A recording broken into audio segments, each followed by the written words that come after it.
Woi, jangan kau kasih berapa kau kasih? Kau kasih berapa? Wah ini laporan, nanti dimakannya itu. Dikeluarkannya itu. Oh dikorupsinya. Siapa yang mengapain? Oh alah. Buset dah. Paham kalian? Itulah sakitnya kita di Kristen ini kawan. Kenapa? Karena hanya di ajaran Kristen ada Judas. Di ajaran Islam gak ada Judas. Yang ada sih, siapa namanya dia? Yang dilempari sampai hari ini makamnya itu Abu Lahab. Jabu Lahab atau Abu Lahab. Itu yang ada. Dia bukan pengkhianat tapi lawan atau orang yang membenci. Ingat kata pepatah. Ya, idegium misalnya. Lebih baik kita duduk semeja dengan orang musuh kita daripada dengan pengkhianat. Lah, di Kristen ini karena ada ajaran Judas, ada di dalam diri kita ini semua kawan. Setiap ada kawan mau berjuang, baru mau didukung, langsung si A curiga, si B curiga, si C curiga. Langsung dikeluarkan. Artinya apa? Kawan ini mau berjuang, mau kita dorong, gak jadi berjuang.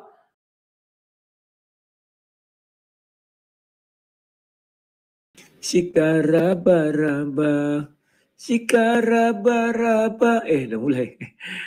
Salam sang debaters. Berani bertanya, berani ditanya. Jangan kerja kau hanya bertanya terus. Kawan-kawan, malam ini saya buka ruang kepada siapa saja yang keberatan mengenai tentang masalah Yudas. Kalian harus bisa gagah berani ya. Jangan seperti kambing atau keledai atau apa ya. Yang nyerocos sendiri tanpa tentu arah.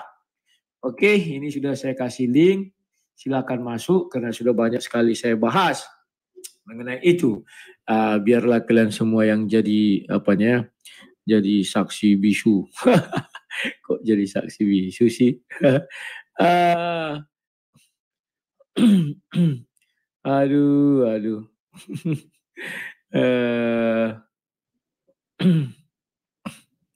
Jadi kawan-kawan, inilah yang mau kita bicarakan malam ini ya. Bentar ya.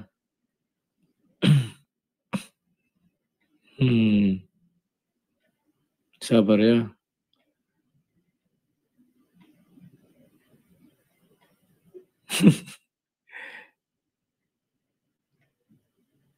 Sabar. Oke, kawan-kawan ya. Oke kawan-kawan, kita mulai saja. Bang, ikan Coca-Cola dulu bang, biar dingin suasana. Ada yang WA minta iklan Coca-Cola ya. Aneh-aneh aja. Sabar. Ya, kita mulai kawan. Saya buka dulu dari sini. Ini kuliah sudah banyak komentar. Ya, saudara karena pada Yesus bersama Juru Selamat Yesus Kristus ya. Saya cari yang pro. Ya, yang kontra, yang kontra. Masa yang ini sudah sering saya baca ya. Eric Ospaldo. Yohanes 6 ayat 70, jawab Yesus kepada mereka, bukankah aku sendiri yang telah memilih kamu? Ingat, di situ Yesus mengatakan dia sendiri yang memilih. Jadi urusan kalian tidak ada, jangan kalian sok-sokan. Itu Yesus yang milih. Yang 12 ini, namun seorang di antara kamu adalah iblis. Ya, kalau kalian merujuk siapa itu iblis, kalian akan mengatakan Yudas. Yudas tidak pernah dikatakan Yesus iblis sekalipun. Tetapi yang benar adalah Petrus. Enyalah engkau iblis, itu yang diucapkan Yesus kepada Petrus. Kalau kita mau jujur, Alkitab tidak pernah mengatakan Yudas itu iblis. Tetapi yang dihardik Yesus langsung iblis adalah Petrus. Yudas tidak pernah dikatakan Yesus, enyalah engkau iblis sama Yudas, tidak pernah. Tetapi Yudas kemasukan iblis, ya. Dan Yesus tidak mengusir. Kenapa? Karena memang harus terjadi demikian. Tetapi si Petrus tidak harus terjadi demikian. Keinginan si Petrus kan tidak terjadi demikian. Ini sudah saya jawab ya berulang-ulang kali. Oke, lanjut. Itu sudah saya kasih link, silakan masuk ya. Fonso. Sudahlah katanya, bahaslah hal-hal yang baru biar luas wawasan kita. Ya, ini juga memperluas wawasan. Tidak usah kalian alergi, slow kawan ya. Biasa aja itu, karena wawasan itu tidak harus yang seperti itu ya. Biar kita lebih paham, lebih ya. Mana lagi ya, kemarin banyak yang ini lagi. Santoso Nauli, iblis yang mengatakan Yudas masuk surga, itu sama dengan kau menghakimi bahwa Yesus adalah iblis. Karena Yesus yang mengatakan bahwa engkau dan aku akan duduk bersama-sama di atas tahta untuk menghakimi 12 suku Israel. Matius 19 ayat 28. Jadi Santoso, hati-hati. Jangan kamu sembarang ngomong, kamu nanti menghujat Yesus. Barang siapa menyangkal anak manusia menyangkal aku di depan manusia, maka aku akan menyangkal dia di depan Bapa. Dosa yang paling tinggi adalah dosa Petrus daripada dosa Yudas. Yudas dosanya hanya bunuh diri, paling kena hukum jangan membunuh. Jangan membunuh seperti Paulus membunuh. Buktinya dia masuk surga. Kenapa? Karena dia bertobat dan diampuni. Yudas apakah diampuni atau tidak? Dia diampuni. Dia mati lebih dahulu. Baru Yesus berkata, Bapa ampunilah mereka, sebab mereka tidak tahu apa yang mereka perbuat. Pahamnya urutan-urutan, saya dituduh tidak mengerti urutan. Justru mereka yang tidak mengerti urutan. Baca ayat itu. Oke. Iblis yang mengatakan penciptaan alam di surga ini. Assalamualaikum warahmatullahi wabarakatuh. Berjumpa lagi dengan Jadi HMC ya, channel yang mengedukasi dan menghibur. Kemarin Bang Zuma baru saja melakukan suatu orasi yang luar biasa teman-teman. Jadi Bang Zuma menjadi salah satu pembicara, menjadi salah satu orator di pawai obor yang diadakan di Kota Medan. Dan ini memang menjadi agenda tetap, agenda dari forum ataupun organisasi Islam yang ada di Kota Medan. Jadi memang di Kota Medan itu ya, ini sudah ke-8 kalinya saudara-saudara muslim kita di sana membuat pawai obor sebelum memasuki bulan Ramadan. Jadi memang ini adalah agenda yang sering dilakukan oleh saudara-saudara muslim dalam menyambut bulan suci Ramadan. Dan tentu saja Bang Zuma memanfaatkan momen ini dengan sangat luar biasa dan itu diakui oleh Wak Labu teman-teman. Jadi Wak Labu ini sedang pansos kalau saya bilang, sedang caper ya, sedang caper dengan Bang Zuma dan itu bisa kita lihat dari bentuk chattingan Wak Labu kepada Bang Zuma, statement-statement dia tentang Bang Zuma kan begitu. Kalau selama ini dulu kita lihat bagaimana Wak Labu itu kerjanya menghina, mengejek Bang Zuma, mengata-ngatai Bang Zuma. Kalau sekarang kita bisa lihat bagaimana dia memuji-muji Bang Zuma. Dengan tujuan apa? Yang pertama, karena dia takut dilaporkan. Itu sudah dia sampaikan. Dia chatting kepada Bang Zuma, minta agar dia jangan dilaporkan.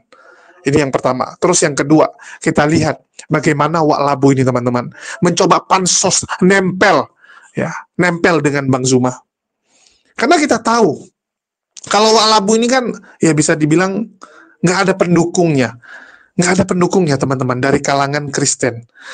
Kalau dari penontonnya ada. Itu penontonnya ya yang kita sebut sebagai penonton begoders. Ya, namanya juga begoders. Begoders itu cuma mengikuti apapun yang disampaikan oleh Wak Labu. Kan begitu. Tapi kalau orang-orang Kristen itu nggak mau ngikuti dia. Bahkan tahu kalau dia ini adalah Yudas. Dia ini adalah Yudas. Kalau kalian nanya sama orang Kristen, apa yang ada di pikiran kalian? Kalau kita sebut nama Wak Labu, mereka akan bilang Yudas. Ya, karena memang dia identik dengan Yudas. Dia sangat bangga dan sangat suka dengan Yudas. Bahkan mengatakan bahwa Yudas adalah rasul yang paling luar biasa. Dapat tugas paling penting. Karena tanpa Yudas, tidak ada yang namanya penyalipan. Kalau yang lain, ya Saulus, Lukas, Thomas, yang lain biasa saja. Yudas paling penting menurut Wak Labu. Itulah dia mengatakan Yudas itu fix masuk surga. Tempatnya paling penting di surga. Karena dia yang membuat Yesus disalibkan. Itu pemikiran si Wak Labu teman-teman. Dan itu sudah dibahas oleh teman-teman kita Kristen yang mereka anggap sebagai pemahaman yang sesat, pemahaman yang nggak benar. Tetapi yang mau kita garis bawahi adalah konten kali ini dia memuji setinggi-tingginya Bang Zuma sambil meninggikan dirinya juga. Ini yang lucu teman-teman ya. Dia coba meninggikan dirinya lewat videonya Bang Zuma. Dia ingin menyampaikan bahwa di Kristen ada loh orang yang bisa menyaingi Bang Zuma, yaitu saya gitu ya. Kenapa saya nggak dikasih kesempatan? Kenapa saya nggak dipercaya seperti Bang Zuma dipercaya oleh umat Muslim? Halo? Nampaknya saya salah nih. Harusnya dulu waktu dia pindah rumah teman-teman, waktu dia masuk ke rumah barunya itu, Ya, rumah yang berhasil dia beli ataupun dia buat dengan uang donasi anak terong. Anak terang ya, dia bilang mau bangun panti asuhan tapi ternyata bangun rumah pribadi, dan saya ikut menyumbangkan sebuah jam yang dia pakai live teman-teman sekarang. Di belakang tuh ada latar, ya ada jam dinding, nah, itu saya yang kasih. Itu hadiah dari saya. Saya yang kasih hadiah itu. Harusnya saya kasih hadiahnya tuh cermin nampaknya. Salah ini. Lebih cocok cermin. Karena manusia ini nggak tahu diri kalau saya bilang. Ya, si Walabu ini nggak tahu diri. Harusnya dia sadar kenapa orang Kristen nggak percaya dia. Karena reputasi dia, karena apa yang dia perbuat selama ini gitu. Jadi kalau ada orang benci kamu, ada orang nggak suka sama kamu, nggak percaya sama kamu, harusnya kamu introspeksi diri. Kenapa nggak dipercaya? Bukan nyalain orang lain. Itulah kenapa di Islam, ya, salah satu sifat wajib dimiliki oleh umat Muslim adalah apa? Amanah. Memegang amanah, dapat dipercaya teman-teman, itu wajib. Kalau di mereka ya mungkin karena nggak diajarkan juga gitu kan, yang penting mengasihi gitu kan, nggak peduli dengan kamu itu bisa pegang amanah atau tidak. Nah, jadi memang bedanya di situ. Kalau Bang Zuma itu kenapa dipercaya? Karena track recordnya. Karena apa yang dilakukan Bang Zuma selama ini dapat dipertanggungjawabkan. Kan begitu. Seseorang itu dipercaya ya karena track recordnya, karena historinya. Seseorang itu tidak dipercaya, seseorang itu sangat diragukan kapasitasnya, ya karena juga apa yang dia buat selama ini. Bagaimana Walabu selama ini menangani kasus? Bagaimana Walabu selama ini menangani uang donasi? Orang ingat kok. Jejak historinya ada. Walaupun ada penonton-penonton baru yang mungkin nggak tahu. Yang masih bisa dikibulin. Karena kan memang penonton ini keluar masuk. Ada penonton sudah pensiun, nggak nonton lagi. Ada penonton baru tahu tentang dunia diskusi. Begitu dengar, oh ini si A, si B, jago kali ngomong. Terperdaya, tertipu. Dan itu kita berharap lewat video-video ini, teman-teman kita Kristen, itu bisa cari tahu siapa ini Walabu. Siapa ini Walabu? Silakan dicek. Dan saya jamin bentar lagi dia akan ngamuk kepada saya karena saya bongkar siapa dia lagi. Ya, dulu dia dendam sekali dengan saya gara-gara saya bongkar masalah donasi rumah anak terong. Itu awal mula dia benci sekali dengan saya. Padahal sebelumnya saya anggap dia teman.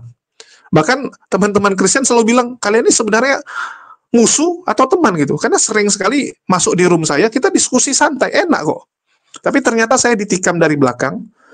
Ya, begitu dia nikam saya tanya, kenapa kamu tikam? Ternyata dia dendam. Dia dendam karena donasi yang dia buat saya bongkar. Ya, itu awal mula dia dendam, begitu dendam. Padahal saya dulu anggap dia teman seperti saya dengan Luga gitu ya.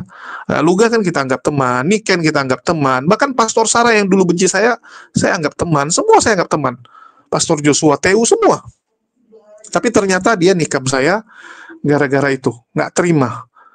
Gara-gara dibongkar semua, donaturnya kabur. Ditambah lagi Paul Jang bongkar juga kan, ikut bongkar dia, jadi habislah dia. Oke, kita dengarkan dulu bacotan dari Walabu ya, meninggikan Bang Zuma ini. Siapa orang yang mau ditekan terus? Tidak ada. Dia punya power. Ya, lawan dia punya power, sekarang dilagalah di Medan, bukan medan perang. Medan perang itu sebuah arena peperangan. Kalau tidak Medan, namanya kota Medan. Sekarang power itu dia tunjukkan di Medan, bukan di Makassar kawan. Lah ini, sebenarnya posisi mereka ini satu sama.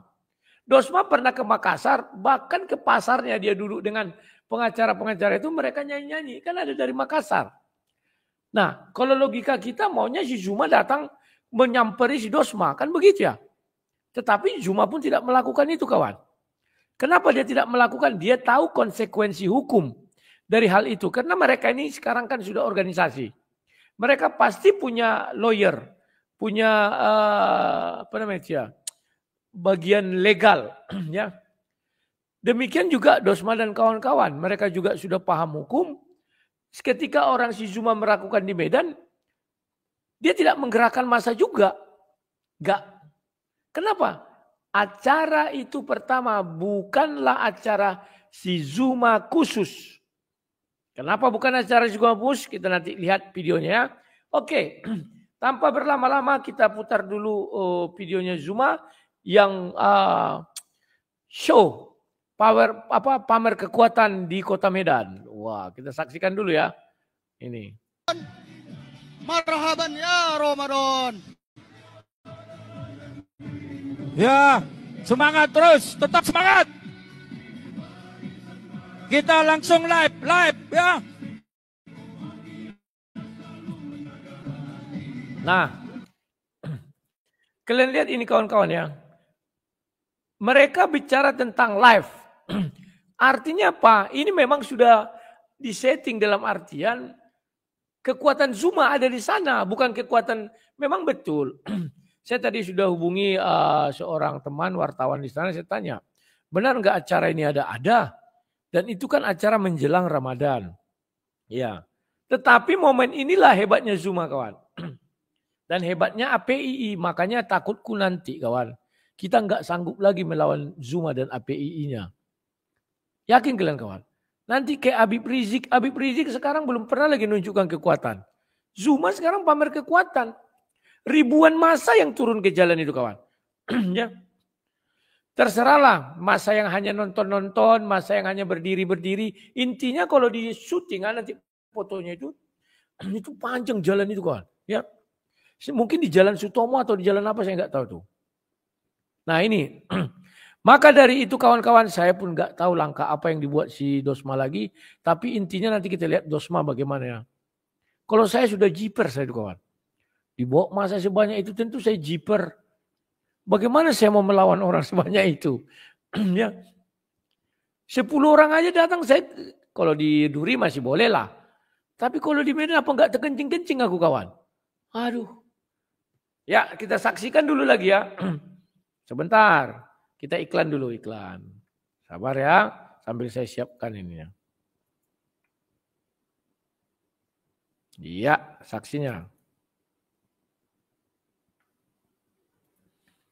Loh, suaranya mana? Kita sudah dengar tokoh muda, kemudian tokoh pergerakan kita yang jauh-jauh dari Jakarta. Pasti sudah kenal semua yang memperjuangkan Islam melalui media sosial. Kita dengarkan orasi semangatnya Abang Da Zuma, tokoh. Nah, lihat di sini kawan. Zuma itu sekarang sudah dianggap tokoh. Tokoh apa? Tokoh perjuangan Islam di dunia maya, kawan. Perhatikan kalian loh. Bukan lagi dianggap dia sebagai uclim atau pendebat. Tapi sudah dianggap tokoh perjuangan. Pahami dulu ya konteksnya ya. Oh, kau membela-bela si Zuma? Enggak, kita objektif. Dia kan bicara begitu tadi. Paham ya? Saya hanya menilai dari objektivitas. Bahwa aku bilang dalam hal ini, saya tidak tahu siapa penyusun strategi si Zuma. Strategi si Zuma ini adalah strategi yang jenius. Dia memanfaatkan momen menjelang lebaran ini di seluruh daerah. Mereka melakukan yang namanya takbir. Keliling itu kalau tempat kami dulu takbir namanya. Dan di sini nanti lampu colok namanya pas mau Idul Fitri. Dan dia mengambil momen bukan di kampung halamannya Makassar. Tidak. Dia mengambil momen di Medan. Ku datangi Kodosma. Kira-kira gitulah ini. Dia mau ngirim pesan. Kalau tidak acara itu memang jujur. Si Zuma pun kita pikir jiper juga ya. Tapi momennya diambil dia. Momennya mau menjelang puasa ini. Ku datangi kau di kandang kau. Kau mau apa? Biar kau lihat kekuatanku. Ini loh kekuatanku. Nah, ini yang diperagakan si Zuma sekarang. So force-nya begitu. Ditunjukkannya ini kekuatanku loh. Ya, sekarang kita lihat apa kata Zuma. Iya. Ini dia ya. Oh, apologet Indonesia. Bang Zuma. Bang Zuma. Takbir. Kepada Bang Zuma. Waktu dan tempat. Falyatafaddal masykurah. Bismillahirrahmanirrahim. Assalamualaikum warahmatullahi wabarakatuh. Waalaikumsalam. Takbir. Allahu Akbar. Takbir. Allahu Akbar. Takbir. Allahu Akbar. Alhamdulillah. Alhamdulillahi Rabbil Alamin. Segala puji bagi Allah, Tuhan semesta alam. Allah, Tuhan yang maha kuasa. Tuhan yang Maha Perkasa, yang telah memberikan kemenangan kepada kita umat Islam. Allahu Akbar! Allahu Akbar! Yang telah memberikan kemenangan kepada kita sebagai rakyat Indonesia. Masya Allah. Sahabat-sahabat, pada momentum kali ini, mari kita kemudian bersalawat kepada baginda Rasulullah Muhammad sallallahu alaihi wasallam. Sang pejuang akidah, sang pejuang tauhid, sehingga kita bisa mengenal. Nah, coba kalian perhatikan itu kawan. Kalau menurutku ada itu ribuan, ya, bukan lagi ratusan tapi ribuan, ya. Dan baru kali ini dia meneriakkan takbir semuanya damai, tenang ya. Karena memang tidak ada yang perlu mereka apakan, karena itu memang menjelang hari besok atau kapan ya, puasa, ya. Nah, kawan-kawan tolong kalian jeli melihatnya. Begini cara. Berapa lama ini Zuma tertekan? Pasti tertekan, pasti. Sehingga dia harus angkat sumpah dengan tuan logikal. Dan si Zuma pernah menangis. Ya, ketika angkat sumpah. Dan dia pernah kena kakinya itu panas itu ya. Itu harus kita akui. Ini kalau berpikir objektif. Tertekan. Tapi kali ini kawan. Nah, meskipun dia misalnya di setiap live dia bicara ini tertekan. Saya tahu kawan. Karena saya pernah merasakan. Untuk menutupi ketertekanan saya selalu dulu live dan garang. Tapi kali ini kawan, dia mengambil sebuah langkah yang sangat-sangat brilian. Dan sangat-sangat berani. Dia tahu momen. Ini momennya mau menjelang puasa. Ketika menjelang puasa, maka umat Islam banyak melakukan kegiatan kerohanian, bahkan takbir keliling. Paham ya? Nah, dia ngambil momennya di Medan. Tahu nggak kalian, bisa saja buatnya di Makassar, markas dia. Tapi dia tidak mau melakukan itu. Coba kalian pikirkan, dia datang ke sana paling bawa 5 orang, kru kamera semua. Paling ya ada kawan-kawannya. Paling itu kawan. Tapi bagaimana dia bisa dijamu di kota Medan? Ini yang harus menjadi pertanyaan kalian. Nah ini, paham ya?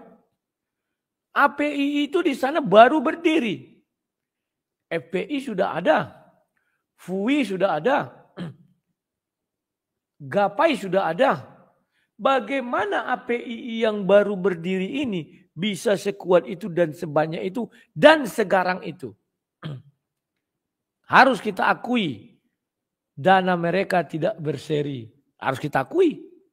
Mereka sekali ngomong, kawan-kawan, mari kita kumpulkan dana untuk perjuangan. Tidak ada itu yang ribut. Tidak ada itu yang curiga. Weh nanti kau makan. Kalau orang Kristen sudahlah. Kawan-kawan, mari kita dukung perjuangan Sidosma misalnya gitu. Langsung curiga itu. Woi, jangan kau kasih berapa kau kasih? Kau kasih berapa? Wah ini laporan nanti dimakannya itu. Dikeluarkannya itu. Oh di korupsinya. Siapa yang mengapain? Oh alah. Buset dah. Paham kalian? Itulah sakitnya kita di Kristen ini kawan. Kenapa? Karena hanya di ajaran Kristen ada Judas. Di ajaran Islam gak ada Judas. Yang ada sih, siapa namanya dia? Yang dilempari sampai hari ini makamnya itu. Abu Lahab. Jabu Lahab atau Abu Lahab. Itu yang ada. Dia bukan pengkhianat tapi lawan atau orang yang membenci. Ingat kata pepatah. Ya, idegium misalnya. Lebih baik kita duduk semeja dengan orang musuh kita daripada dengan pengkhianat. Lah, di Kristen ini karena ada ajaran Judas, ada di dalam diri kita ini semua kawan. Setiap ada kawan mau berjuang, baru mau didukung, langsung si A curiga, si B curiga, si C curiga. Langsung dikeluarkan. Artinya apa? Kawan ini mau berjuang, mau kita dorong, gak jadi berjuang. Karena tidak ada yang mendukung dan tidak ada yang mendorong. Kalian kira nggak ngeri kawan sudah dibuat selalu di live, Zuma ada dilaporkan, Zumba ada dilaporkan. Ngeri kawan. Tapi mengapa dia tenang? Ini harus kalian pikirkan baik-baik kawan. Tidak ada yang lebih hebat dari uang di muka bumi ini. Oh Tuhan, betul. Tuhan hanya hebat di KTP. Titik. Tuhan hanya hebat dan diakui orang ketika dia sakit. Ketika dia kemalangan. Ketika dia kesusahan. Kalian kira pejabat kita itu enggak disumpah semua? Disumpah. Takut enggak dia sama sumpah kepada Tuhan? Tidak takut. Karena Tuhan tidak hadir di situ. Saya sudah lihat dengan mata kepala sekali. Saya sendiri. Orang yang bersumpah tidak takut akan Tuhan. Dia lebih takut tidak punya uang daripada tidak bertuhan. Tuhan itu hanya untuk meloloskan dia menjadi pegawai negeri. Kalau nggak ada itu kawan, nggak bisa kau masuk pegawai negeri. Kalau nggak ada dibuat situ agama. Nah ini biar tahu kalian ya. Oke. Nah ini. Sekarang kita lihat lagi. Mengerikan. Islam Akbar. Allahu Akbar. Allahu Akbar. Sahabat-sahabat yang dimuliakan oleh Allah, momentum pawai obor dalam rangka menyambut bulan suci Ramadan tahun 1446 Hijriah sungguh memiliki nilai-nilai filosofi yang sangat islami. Dengan obor api mampu memadamkan segala kemaksiatan yang ada melalui jalan ajaran agama Islam. Dengan obor api kemudian kita umat Islam mampu pada bulan suci Ramadan membumi hanguskan segala macam kemaksiatan. Ya. Dia sekarang masih buat pembukaan. Dia masih bicara keislaman.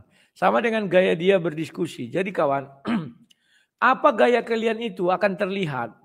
Mereka kalau diskusi kan pertama bicara Islam. Setelah ini kalian lihat. Ya, kita lihat. Ini kita lihat habis ini. Dan menjaga pergerakan-pergerakan pemurtadan yang terjadi. Allahu Akbar. Allahu Akbar. Mulai dia dibilangnya pencegahan pemurtatan yang terjadi. Mulai kawan. Ya, itulah teknik berbicara. Pertama dia bicara tentang keislaman, ya. Tapi apa yang terjadi kemudian? Dia putar dikit. Pemurtatan. Pemurtatan inilah langkah dia untuk berbicara lebih banyak lagi tentang agama yang memurtadkan itu. Siapa dia? Kita saksinya dulu. Nah ini kawan. Akbar. Allahu Akbar.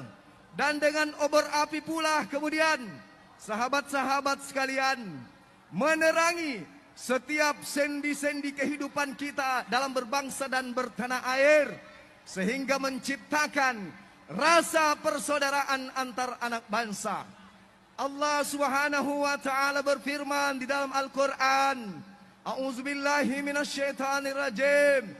Wa tasimu bihablillahi jami'a wa la tafarraqu. Berpegang teguhlah kalian semua kepada tali agama Islam. Jangan bercerai-berai. Bersatulah kalian dalam mencintai negara Republik. Yap. Lihat lagi di sini hebatnya Zuma kawan. Tanpa sadar dia sudah main politik. Dimasukkannya biusnya sedikit. Apa biusnya? Dia minta bersatu. Ngeri ya kawan-kawan. Dia minta bersatu. Kalau kita lihat, mampu nggak si Dosma melakukan hal seperti ini? Mengumpulkan orang sebanyak itu, terus dia berpidato di depan, saya nggak tahu. Nanti kita lihat bahas mengenai si Dosma ya. Kenapa itu terjadi dan bagaimana. Pernah saya lihat dia memang membawa massa waktu itu demo ada kasus lain ya. Di depan PN Medan.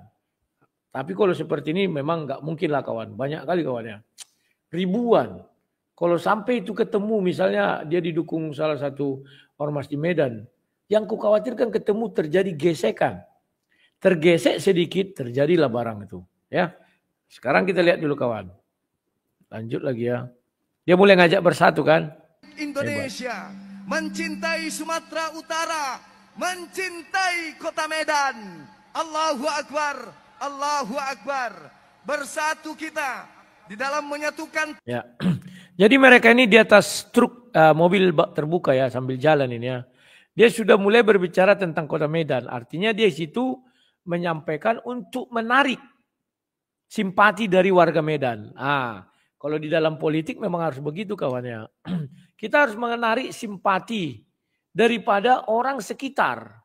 Mulai dia berbicara tentang Medan ya. Kita lihat lagi. Tekad menghindarkan generasi muda Islam untuk dijauhkan dari pemurtadan. Gerakan-gerakan kristenisasi. Kita harus memperjuangkan, membentengi akidah generasi Islam dari gerakan-gerakan pendangkalan akidah. Karena dengan kita bersatu, kata Allah, wa kuntum kata Allah, dan kalian kemudian akan meskipun berjalan di tepi jurang neraka, tapi ketika kalian bersatu memperjuangkan Indonesia, kemudian lalu bersatu mengisi kemerdekaan ini, lalu bersatu kemudian mencintai para pemimpin, bersatu dalam akidah Islam, mencintai para guru-guru kita, para ulama kita, mencintai para aktivis-aktivis dakwah, mencintai pergerakan apologet Islam Indonesia. Allahu Akbar. Allah. Ya, hebat. Kemudian dia menyisipkan sebuah promo. Apologet Islam Indonesia, API. Itulah yayasan yang dia punya, itulah lembaga yang dia punya. Ya. Jadi saya lihat ini terstruktur kawan. Cara si cuma berbicara itu terstruktur. Kalau bisa dia ini masuk jadi anggota dewan, caleg. Ya. Kenapa begitu? Dari orasi yang dia sampaikan, itu semua memenuhi kriteria sebuah orasi politik yang baik. Di sekarang dia mulai mempromosikan API-nya itu kawan. Padahal orang di situ mana ada yang tahu itu. Tapi karena ada kalimat dia, sehingga orang tahu. Ya, nah ini kawan. Ini namanya, makanya kalian nonton film Money Heist. Ya, Money Heist. Ya. Kenapa saya katakan nonton itu? Karena biar tahu kalian, sebelum melakukan sebuah peperangan, terlebih dahulu harus sudah dikonsep. Jadi ketika peperangan itu sudah mulai dimulaikan, digenderangkan, kita sudah tahu langkah lawan. Pasti dia buat ini. Kalau dia buat ini, kita lakukan ini. Pasti dia buat ini. Kalau dia buat ini, kita lakukan ini. Paham kalian ya? Saya saja tahu apa langkah caturnya si Zuma. Dan saya tahu apa langkah caturnya si Dosmak. Kenapa begitu? Saya kan amati juga video mereka berdua. Dan ini sudah dari dulu sudah saya bilang. Dia pasti akan mengerahkan massa. Cuman timingnya dia pintar. Kalau dia mengerahkan massa kemarin-kemarin, tidak ada timing apapun. Orang akan melihat, kau membuat gecor aja di kota Medan ini. Kau membuat apa aja kau sini. Sampah. Tapi dia pandai mengambil timing kawan. Dilihatnya timingnya tepat, ini yang tepat. Paham ya? Maka dia kumandangkanlah itu ketika menjelang Ramadan. Ada acara seperti ini, di situ dia hadir. Kenapa dia tidak di Makassar? Karena dia ingin menggertak si Dosma. Nah ini. Yang kedua, dia ingin menunjukkan, ini loh powerku. Jangan main-main kalian. Jangan kalian coba-coba menggeruduk aku. Kira-kira itulah yang mau ditunjukkan dia. Ya, dia show powernya. Dia menunjukkan sama semua orang. Dan dia pintar mencari waktu yang tepat. Waktu yang tepat adalah ini. Yang kedua nanti waktu yang tepat menjelang Idul Fitri. Menjelang Idul Fitri juga orang takbir keliling. Ya, saya nggak tahu apakah itu akan dia lakukan. Kalau menurut saya dia tidak akan melakukan takbir keliling menjelang Idul Fitri. Tapi mungkin dia melakukan cara lain. Karena cara ini sudah. Tidak mungkin dia melakukan hal yang sama 2 kali. Karena kalau melakukan hal yang sama 2 kali. Pertama orang bilang itu aja. Tapi bisa jadi. Kenapa? Dia bisa melakukan hal ini 2 kali. Untuk lagi menunjukkan. Tapi dengan jumlah harus yang lebih besar dari yang sekarang. Kalau sama dengan yang sekarang orang bilang itu aja itu. Gak ada lagi yang. Nah. Kita lanjutkan kawannya. Kita akan diselamatkan dari api neraka para sahabat-sahabat sekalian. Nah, baik. Hebatnya dia ya.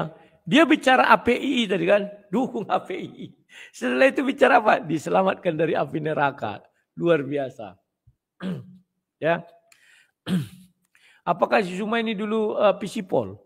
Ya, komunikasi, saya nggak tahu. Jadi komunikasinya itu beruntun. Habis APII, dia bilang mengenai penyelamatan dari neraka. Aduh, sumpret. Para semuanya yang hadir, izinkan saya memimpin. Kita bersyahadat. Nah, kalian lihatlah hebatnya dia, kawan. Kalau saya bilang dia memang seorang orator. Hanya sang debater yang bisa menyaingi dia itu orator. Tapi maaf ya, kita nggak bisa mengumpulkan massa sebanyak itu. Saya hanya berorasi di gereja, di lokalan saja. Kalau seperti ini saya nggak bisa. Ya. Bayangkan dia mengatakan di kampung orang yang tidak ada mengenal dia atau dia tidak mengenal siapa orang itu. Bisa dikatakan saya memimpin. Dia ini kayak Umar bin Khattab sekarang.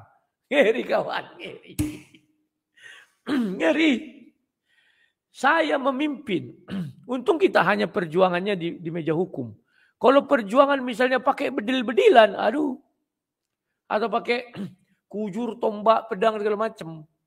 Mereka ini paling cepat mengumpulkan massa. Dan hebatnya mereka tidak peduli siapa yang bicara. Asal ada kalimat teriakan takbir dan mereka semangat, ada gedoran, mereka akan mendukung. Kalau orang Kristen, siapa itu? Dari GBI, gak usah, pulang-pulang. Siapa itu? HKBP. Pulang-pulang. Siapa itu? Katolik. Pulang, biar orang-orang itu di situ. Inilah ngerinya kita di kekristenan. Tidak percaya kalian? Buktikan saja. Kalau misalnya HKBP yang bermasalah, gereja lain tidak mundur itu, gak mau terlibat. GBI misalnya bermasalah, tidak mau terlibat. Makanya banyak gereja dilarang berdiri. PGI gak ada kerjanya. Masa gak mampu dia mengurusi itu? Padahal dia bagian dari negara ini. Kan tinggal pergi aja dia. Kumpul sama forum umat beragama itu. Ini bagaimana nih bro? Masa gereja kami kalian pagar di depan itu? Yang dulu ku bilang di mana itu? Di Cilegon atau di mana itu KBP? Di Batu sampai ku bilang ini kelakuannya seperti Aing ku bilang. Sampai dilaporkan aku polisi kan, di sidang, diklarifikasi aku. Iku bapak kau suruh sini. Saya masih ingat itu. Ya kan? Aduh. Bukan kelakuan manusia ini ku bilang. Kelakuan anjing, gue bilang ada dulu kan, tidak kelihatan. Nah ini kawan. Nah ini. Jadi kalian lihat ya. Itulah kelebihan mereka yang tidak kita miliki. Kalau kita, siapa itu? Si Rudi, turunkan itu, turunkan. Naik lagi orang, turunkan. Tak siapa yang mau disuruh mimpin jadi ya? Semua mau jadi pemimpin. Aduh. Ini pernyataan konyol teman-teman. Dia mengatakan beberapa hal yang menurut saya tuh memalukan. Yang pertama dia bilang hanya dia yang bisa menyaingi Bang Zuma untuk menjadi seorang orator. Kalau menyaingi besar suara mungkin. Menyaingi sanggup ngomong lama mungkin. Bang Zuma tuh endurance-nya luar biasa. Wak Labu juga jago untuk ngomong. Tapi ada isi nggak? Kan gitu. Ada isi nggak? Bang Zuma kalau berorasi itu bisa menggetarkan orang. Itu bisa membuat hati orang bergetar. Semangat orang bangkit. Kalau Wak Labu, orang dengar dia jijik, muak. Itu bisa kita survei. Kasih 100 orang Kristen dengar apa yang disampaikan Wak Labu. Coba lihat, apa yang terjadi dengan 100 orang itu. Lebih dari setengah akan jijik. Ini orang Wak Labu nih. Cuman bisa besar omong. Cuman banyak bacot. Cuman ngomong sembarangan. Apalagi dengan track record dia. Dengan reputasi dia. Cuman bisa kritisi orang lain. Cuman bisa bacotin orang. Hasil kerja apa? Nol. Dia itu cuma berhasil kalau berhubungan dengan pribadinya. Contohnya menggalang dana untuk rumah, beli mobil, ya, untuk mendirikan gereja. Sekarang berhasil dia mendirikan gereja. Gereja untuk siapa? Untuk dia. Untuk dia, teman-teman. Dia yang punya gereja. Itu berhasil. Tapi kalau untuk membantu orang lain, untuk ngurusin orang, nol. Kita lihat bagaimana Rudi Simamora. Ya, bagaimana nasib Rudi Simamora. Miris, kasihan teman-teman. Ini yang kalian harus tahu. Dan kita tahu, kenapa dia dipanggil Wak Labu? Ya karena dia cuma bisa besar mulut. Kalau dia bilang, saya tahu langkah catur Bang Zuma. Saya tahu langkah catur Dosma. Kamu itu dari dulu, Ada nggak analisa kamu yang tepat? Nggak ada. Semua analisa kamu itu gagal. Gagal. Berbeda. Ya, berbeda dengan beberapa orang yang lain. Kenapa masih bisa dipercaya? Karena analisanya ada yang tepat. Kalau walabu gagal total. Ini yang kalian harus tahu. Coba kalian lihat, apa yang saya analisa terjadi nggak?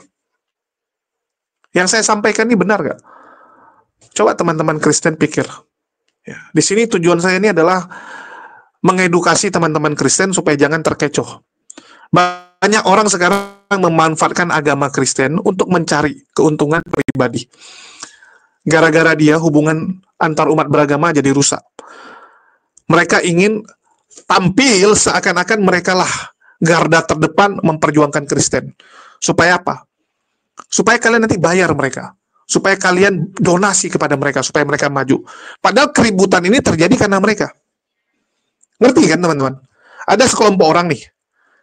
Ya, dia bikin tindakan kriminal, dia suruh temannya, dia suruh orang begal, ya, terus buang sampah sembarangan, buat keributan kalau malam. Terus dia datangi rumah-rumah orang. Pak, Bapak butuh keamanan nggak? Kalau saya ada, aman, tentram semua ini. Padahal keributan itu dia yang buat. Kegaduhan itu dia yang sebabkan.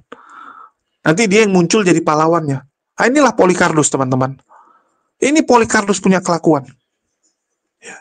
Mereka yang membuat keributan, mereka pula yang sok-sok jadi pahlawan. Hubungan Islam Kristen sangat baik. Tapi sejak ada Polycarpus, menjadi rusak, menjadi tidak enak. Terus dia bilang, oh Bang Zuma, pintar memanfaatkan kondisi. Loh Bang Zuma, ya ini teman-teman harus tahu nih. Yang pertama, tuduhan bahwa Bang Zuma tidak datang, tidak menghadiri undangan klarifikasi. Salah besar. Undangan klarifikasi dari Polda Sumut sudah dipenuhi Bang Zuma. Cuman ini tidak disampaikan di publik. Ya kan begitu. Kalau undangannya tidak dilakukan oleh Bang Zuma, itu kerugian gitu. Bagi orang dikasih kesempatan nih undangan klarifikasi, kalau nggak dimanfaatkan itu bodoh. Karena dari statement kita lah nanti yang dipakai untuk pihak kepolisian menganalisa gelar perkara, apakah ini naik menjadi penyidikan atau tidak. Ini beda dengan saya nggak dapat kesempatan klarifikasi. Langsung main gas teman-teman ya. Nggak tahu kong kali kong apa yang terjadi dan dilakukan oleh pihak pelapor. Saya nggak tahu, yang saya dapat langsung panggilan, nggak ada klarifikasinya. Tapi kalau ada undangan klarifikasi itu pasti dimanfaatkan dengan baik. Karena itulah kesempatan kita membela diri. Karena kalau sudah penyidikan, secara hukum teman-teman, keterangan terlapor itu nilainya 0. Ya, keterangannya kecil. Nggak ada. Yang penting itu malah ahli, keterangan ahli, bukan terlapor. Nah, jadi di saat masih penyelidikan itu pastilah dimanfaatkan dengan baik. Terus yang kedua, kenapa Bang Zuma adakan di Medan, bukan di Makassar? Karena di Makassar memang nggak ada pawai obor seperti itu. Ya, nggak sebesar itu. Ini event besar. Bang Zuma diundang. Sekali lagi, Bang Zuma yang diundang, teman-teman. Posisinya, teman-teman asosiasi Islam yang ada di Medan mengundang Bang Zuma. Ada undangan seperti itu, ya Bang Zuma datang. Ini sekaligus kasih tahu sama si Dosma. Ya benar gitu. Karena Dosma kan selama ini bilang, kenapa nggak datang Medan? Halo, kamu aja nggak tahu Bang Zuma ke Medan. Selama ini Bang Zuma ke Medan berapa kali, kamu kan nggak tahu. Dengan acara ini kan kamu jadi tahu bahwa Bang Zuma itu bukan penakut. Seperti fitnahan-fitnahan kalian. Terus kalau dibilang sama Walabu, ini satu sama. Dosma juga sudah pernah ke Makassar. Ini goblok atau tolol ya? Saya kadang-kadang bingung lihat nih. Kalau ada orang-orang Kristen masih terperdaya omongan ini saya nggak ngerti lagi gitu. Dosma mau kemana saja bebas. Dosma orang merdeka. Ya. Dosma mau ke Papua, mau ke Aceh, mau kemana, terserah. Dosmanya bebas kok. Begitu juga dengan Bang Zuma, nggak ada masalah. Dan ini bukan untuk ajang, kalau saya ke sana artinya saya hebat, saya ke sana artinya saya lebih menang. Nggak ada, teman-teman. Jadi kalau ada yang nilai 1-1, 1-0 atau apa, nggak ada, itu bullshit. Ini kurang ajar, nggak ada hubungan. Kita orang merdeka, mau kemana saja bebas. Saya mau ke Medan sekarang pun bebas. Mau ke Bandung bebas. Walaupun sedang terlapor. Setiap orang berhak melaporkan orang lain. Tapi nanti pihak kepolisian yang menentukan, ada nggak yang terjadi, ada nggak pasal yang dilanggar. Aneh kalau tiba-tiba bilang, oh karena Dosma juga sudah pernah ke Makassar, satu sama lah. Dosma terlapor tidak, tersangka tidak, apapun tidak. Suka-suka dia lah. Dia mau nginap hotel depan Bang Zuma, juga bebas kok. Ada-ada aja. Dan ini bukan masalah Bang Zuma menang dari Dosma, atau Dosma menang dari Bang Zuma, enggak. Ya. Yang namanya prosedur, ya diikuti saja gitu. Dosma punya hak melaporkan siapapun. Ini yang kalian harus tahu. Dan Bang Zuma, itu orasi teman-teman, bukan di 2.000 orang ya. Itu 10.000 orang. 10.000 lebih orang. Ya, kalau di video kan nggak bisa nampak sampai belakangnya. Karena yang videoin juga dari mobil kan gitu. Tapi banyak sekali orang. Tetapi dari panitia tercatat puluhan ribu orang. Bahkan orang-orang yang ngerekam dari atas ruko, ya merekam pawai yang lewat ini, mengatakan bahwa ini 10.000 ke atas. Saking ramenya. Saking banyaknya. Ini semangat umat muslim. Di sini nggak ada orang lagi show of power atau sebagainya seperti tuduhan dari Wak Labu ini ya, nggak ada. Bang Zuma di sana untuk apa? Ya membangkitkan semangat umat muslim agar jangan sampai murtad. Itu wajar. Semua umat muslim itu harus sampaikan ini kepada saudara-saudaranya. Apalagi kita lihat sekarang ini, banyak sekali ya orang yang mencoba memurtadkan umat muslim. Jadi kita membentengi saudara kita itu wajib hukumnya. Dan apa salahnya gitu? Kalau disalahkan malah aneh. Kenapa kau salahkan orang? Aneh, si Wak Labu ini. Tapi namanya dia lagi pansos, ya udahlah. Selebihnya sih omong kosong, dia meninggi-ninggikan dirinya supaya kelihatan seperti Bang Zuma ya, dan mempertanyakan kenapa Kristen nggak bisa seperti itu. Halo, Kristen bisa kok. Cuman masalahnya ada nggak tokoh yang bisa seperti Bang Zuma? Kan yang jadi pertanyaan itu, ada nggak tokoh yang bisa mempersatukan, tokoh yang benar-benar itu memperjuangkan Kristen, bukan memperjuangkan dirinya ataupun kelompok organisasi dia saja. Yang jadi masalah kan selama ini banyak yang hanya memperjuangkan pribadi, hanya memperjuangkan denomnya, kelompoknya, sehingga ya Kristen yang lain nggak mau ikutan. Tapi kalau ada yang tulus, ya ada yang tulus, pasti bersatu kok. Sesimpel itu. Oke, mungkin itu aja yang mau saya sampaikan teman-teman. Makasih buat teman-teman semua yang udah nyimak dan menonton dan mendukung channel ini. Makasih buat semuanya. Di akhir kata saya ucapkan wassalamualaikum warahmatullahi wabarakatuh. Sampai jumpa di konten-konten kita berikutnya.